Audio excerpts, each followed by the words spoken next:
टिबिसी media प्रस्तुत गर्दछ। आजको स्पेशल ब्लग जूमा हामी विभिन्न जीव जनावरहरू देखाउने प्रयत्न गरिरहेका छौँ। यो लाटाकसेरो विशेष गरी एकदम दुर्लभ प्रजातिको चराहरूमध्ये पर्छ। यसलाई चाहिँ यसरी चाहिँ जूभित्र कैद गरेर राखिएको छ र यो कराइराखेको छ, देख्न सकिन्छ।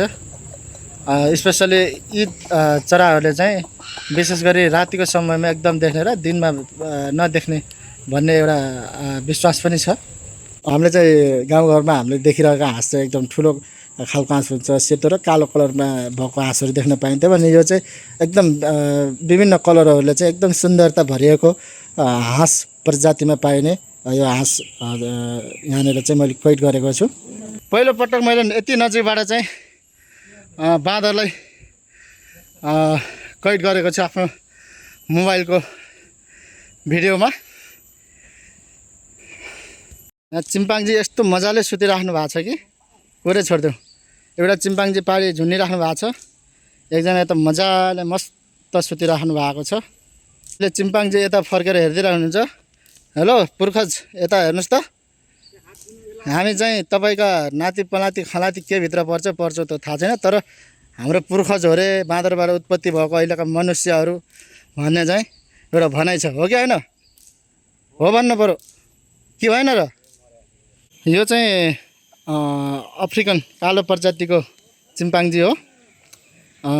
उहाँहरू चाहिँ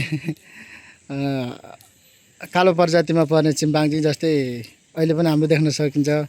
काला र गोरा फेस अनुहार गरेका मान्छेहरू यिनीहरू पनि त्यस्तै छन्।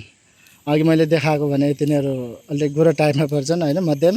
यिनीहरू चाहिँ एकदम भयङ्कर पुरै कालो नै कालो प्रजातिमा पर्ने चिम्पाङ्जी वनमान्छे भन्छन् खास गरी यिनीहरूलाई, तर कतिपयले यसलाई चाहिँ हाम्रो पुर्खजहरू भन्ने पनि गर्छन्। यसरी चाहिँ यिनीहरूलाई चाहिँ कैद गरेर राखिएको छ। यो दुर्लभ प्रजातिको भित्र पर्ने प्रजातिभित्र पर्ने वनमान्छे पनि भनिन्छ यिनीहरूलाई।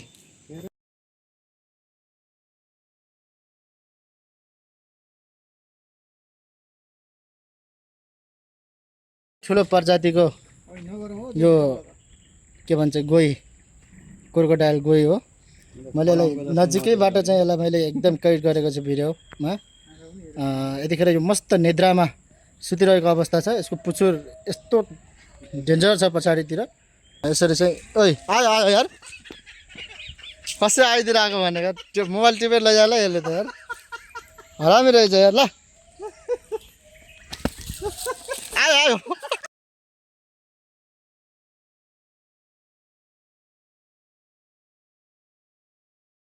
यति हरियो सर्प छ कि यहाँनिर, तर यसको पुच्छर चाहिँ एकदम बिल्कुलै फरक छ। यसको पुच्छरतिर चाहिँ एकदम गोल्ड कलरको जस्तो खालको छ यो सर्पको बाँकी भाग चाहिँ पुरै पहेँलो भन्नु सरी, पहेँलो त होइन, एकदम पुरा हरियो नै हरियो छ है। मैले यहाँ क्यामेरामा कैद गरिराखेको छु।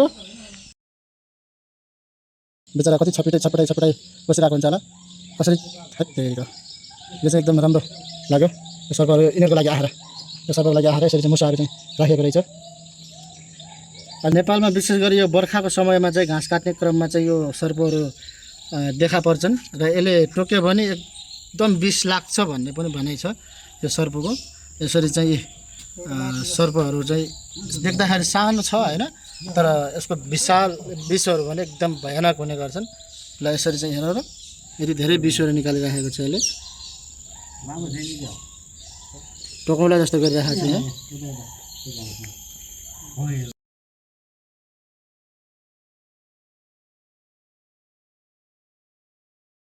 करोडौँ पर्ने गैँडाको खाट भन्ने यसै हो, अगाडिको यो ठोडलाई भन्छ। यसरी चाहिँ देशमा चाहिँ तस्करीहरूले चाहिँ यसरी चाहिँ किडन्याप गरेर यसरी यिनीहरूको चाहिँ खाट बेच्ने गर्छन्, जसको मूल्य विश्व बजारमा करोडौँ पर्छ।